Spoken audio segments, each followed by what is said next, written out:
ഇവിടെ കൊല്ലം ജില്ലയിൽ ഒരു സീറ്റ് 2020 നൽകുകയുണ്ടായി. NDAയുടെ സ്ഥാനാർത്ഥിയായിട്ട് ശ്രീ അനിൽ പിള്ളയും കുടുംബവുമാണ് എന്നോടൊപ്പം ഉള്ളത്. അദ്ദേഹത്തിൻ്റെ മാതാപിതാക്കളും വൈഫും കുട്ടിയും നമ്മളോടൊപ്പം ഉണ്ട്. ഞാനൊരു പട്ടാളക്കാരനാണ്. പിന്നെ ജനിച്ചതും പട്ടാളക്കാരനാണ്. എൻ്റെ അച്ഛൻ പട്ടാളക്കാരനായിരുന്നു. കാർഷിക കുടുംബമാണ്. പിന്നെ ഞാനും പട്ടാളക്കാരനായിരുന്നു. തീർച്ചയായിട്ടും ഒരു പട്ടാളക്കാരനായിട്ട് തന്നെയാണ് ഇന്നും ജീവിക്കുന്നത്.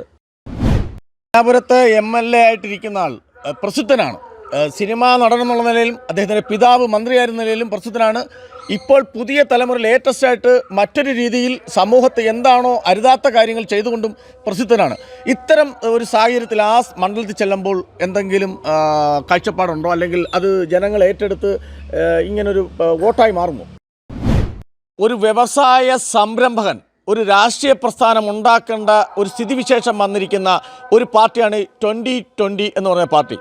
കേരളത്തിലെ ഇടതുപക്ഷവും വലതുപക്ഷവും ഭരിച്ചുകൊണ്ടിരിക്കുമ്പോൾ ഒരു സംരംഭം തുടങ്ങാൻ പറ്റാതെ ബുദ്ധിമുട്ടുകൊണ്ട്, ഇവിടെ ഒരു വ്യവസായം നടത്താനുള്ള ബുദ്ധിമുട്ടുകൊണ്ട്, സാഹചര്യങ്ങളുടെ സമ്മർദ്ദങ്ങൾ കൊണ്ട് അദ്ദേഹം ഒരു രാഷ്ട്രീയ പാർട്ടി രൂപീകരിക്കുകയുണ്ടായി 2020. ആ 2020 എന്ന് പറയുന്നത് കേരളത്തിലെ എറണാകുളം ജില്ലയ്ക്ക് അടുത്ത് കുന്നത്ത് നാടിൽ ആ രാഷ്ട്രീയ പ്രസ്ഥാനം കൊണ്ട് സമൂഹത്തിനും ജനങ്ങൾക്കും എന്തുമാത്രം ഗുണങ്ങൾ ഉണ്ടാക്കാൻ പറ്റുമെന്ന് തെളിയിച്ചിരിക്കുകയാണ്. ഇവിടെ കൊല്ലം ജില്ലയിൽ ഒരു സീറ്റ് 2020 നൽകുകയുണ്ടായി. NDAയുടെ സ്ഥാനാർത്ഥിയായിട്ട് ശ്രീ അനിൽ പിള്ളയും കുടുംബവുമാണ് എന്നോടൊപ്പം ഉള്ളത്. അദ്ദേഹത്തിൻ്റെ മാതാപിതാക്കളും വൈഫും കുട്ടിയും നമ്മളോടൊപ്പം ഉണ്ട്. ഒരു കുട്ടി ഇപ്പോൾ തൽക്കാലം. എന്നാൽ നമുക്ക് അദ്ദേഹത്തെ പരിചയപ്പെടാം.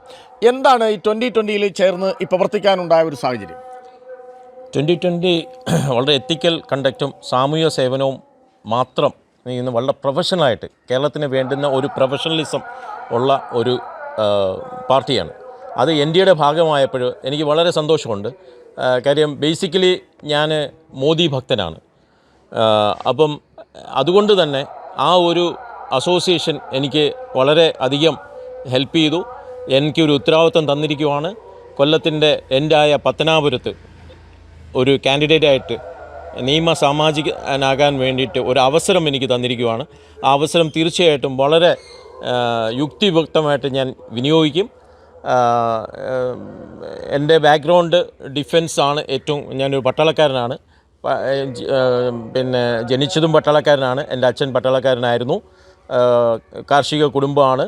പിന്നെ ഞാനും പട്ടാളക്കാരനായിരുന്നു. തീർച്ചയായിട്ടും ഒരു പട്ടാളക്കാരനായിട്ട് തന്നെയാണ് ഇന്നും ജീവിക്കുന്നത്.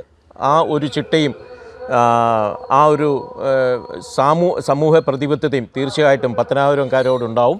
പത്തനാപുരത്ത് MLA ആയിട്ടിരിക്കുന്ന ആൾ പ്രസിദ്ധനാണ്. സിനിമാ നടനെന്നുള്ള നിലയിലും അദ്ദേഹത്തിൻ്റെ പിതാവ് മന്ത്രിയായിരുന്ന നിലയിലും പ്രസിദ്ധനാണ്. ഇപ്പോൾ പുതിയ തലമുറ ലേറ്റസ്റ്റായിട്ട് മറ്റൊരു രീതിയിൽ സമൂഹത്തെ എന്താണോ അരുതാത്ത കാര്യങ്ങൾ ചെയ്തുകൊണ്ടും പ്രസിദ്ധനാണ്. ഇത്തരം ഒരു സാഹചര്യത്തിൽ ആ മണ്ഡലത്തിൽ ചെല്ലുമ്പോൾ എന്തെങ്കിലും കാഴ്ചപ്പാടുണ്ടോ, അല്ലെങ്കിൽ അത് ജനങ്ങൾ ഏറ്റെടുത്ത് ഇങ്ങനൊരു വോട്ടായി മാറുമോ? ഒരു മന്ത്രിയായിട്ടും വളരെ എന്താ പറയുക, പ്രസിദ്ധനായ ഒരാൾക്കെതിരെ തന്നെ ആദ്യ അംഗം കുറിക്കാൻ എനിക്കൊരു അവസരം തന്നതിൽ വളരെ ആത്മാർത്ഥതയുണ്ട്. പുള്ളിയുടെ വ്യക്തിപരമായ കാര്യങ്ങളൊന്നും ഞാൻ ഇടപെടുന്നില്ല. ജനാധിപത്യ മൂല്യമുള്ള ഒരു മന്ത്രി സംസാരിക്കേണ്ട കാര്യങ്ങളല്ല പുള്ളി പലപ്പോഴും സംസാരിച്ചിട്ടുള്ളത്. പല മീഡിയകളിലും കാര്യങ്ങളിലും കാണുന്നതായിട്ടാണ് ഞാൻ കണ്ടത്. മീഡിയയിൽ വരുന്ന സാധനങ്ങൾ ഇല്ലെങ്കിൽ പുള്ളിയുടെ ഫേസ്ബുക്ക് പോസ്റ്റിലും അവിടെ ഇവിടെയൊക്കെ പറയുന്നത് ജനാധിപത്യത്തെ മറന്ന് 25 വർഷമായിട്ട് ഇതിൻ്റെ ഹരം അനുഭവിച്ച് ജനം കൊടുത്ത ഒരു അവസരം അത് അനുഗ്രഹമായിട്ട് എടുക്കേണ്ടതിന് പകരം ഇപ്പം ജനത്തിനെ മറന്ന് ആധിപത്യ രീതിയിലും മാടമ്പി രീതിയിലുമൊക്കെയാണ് പല കാര്യങ്ങളും സംസാരിക്കുന്നത്. ലേറ്റസ്റ്റായിട്ട് NSSനെ അധിക്ഷേപിച്ച് സംസാരിക്കുന്നതായിട്ടൊക്കെ ഞാൻ മീഡിയയിലും അവിടെ ഇവിടെയും കണ്ടു. അത് തീർച്ചയായിട്ടും ജനാധിപത്യ മൂല്യങ്ങൾക്ക് വിരുദ്ധമാണ്, ജനത്തിന് വിരുദ്ധമാണ്. ജനത്തിനെ ആലോചിക്കാതെയും ജനത്തിൻ്റെ കൂടെ നിന്നും പ്രവർത്തിക്കേണ്ട ഉത്തരവാദിത്തപ്പെട്ട ഒരു പ്രൊഫൈലിരിക്കുന്ന ആൾ ചെയ്യേണ്ടാത്ത കാര്യങ്ങളാണ് പുള്ളി പലതും ചെയ്തത്. അതിൽ എനിക്കും വളരെ വിഷമമുണ്ട്. കാര്യം ജനത്തിനെ മറന്ന് നമ്മൾ ഒരു കാര്യവും ചെയ്യാൻ പാടില്ല. ജനത്തിൻ്റെ കൂടെ നിന്ന് വേണം ചെയ്യാൻ. അതിനാൽ ആ വാക്കുകളും പുള്ളിയുടെ പല മെസ്സേജസും തീർച്ചയായിട്ടും അത്തരം കാര്യങ്ങൾ 2020 വോട്ടായി മാറട്ടെ. അദ്ദേഹത്തിൻ്റെ പിതാവാണ്, എന്താണ് പേര്? ശിവശങ്കരപ്പിള്ള. മകൻ എവിടെ വെച്ചാണ് ജനിക്കുന്നത്? മകൻ ജമ്മുവിലാണ് ജനിച്ചത്. ഞാൻ എയർഫോഴ്സിൽ ജമ്മുവിൽ സേവനം അനുഷ്ഠിക്കുന്നു. അവിടെ വെച്ചാണ്. ഇപ്പോൾ ഇത്തരത്തിലൊരു ജനാധിപത്യ രാജ്യത്ത് ഒരു ജനപ്രതിനിധിയായിട്ട് തിരഞ്ഞെടുക്കപ്പെടാൻ ഒരു അവസരം കിട്ടിയതിനെ കുറിച്ച് എന്താണ് തോന്നുന്നത്?